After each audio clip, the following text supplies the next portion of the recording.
असल नीली नीली है निशानी अगो पतली है पिछो शाद और डाले इधर वेख ले हुक्म अल्लाह दी नाल चमड़ी वेल जिवें रेशम होंदी इधर वेख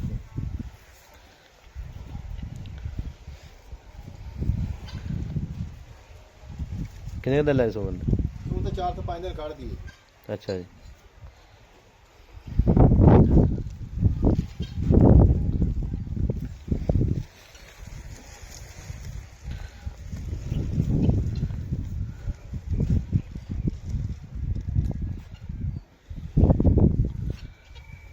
गेड़ा कढ़ाई पर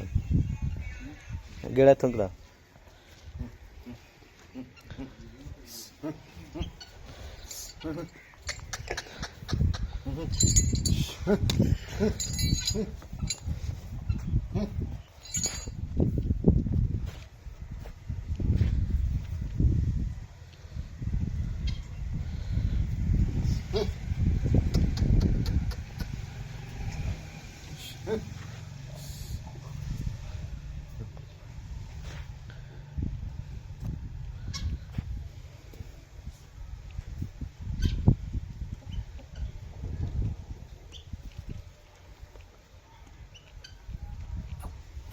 इधर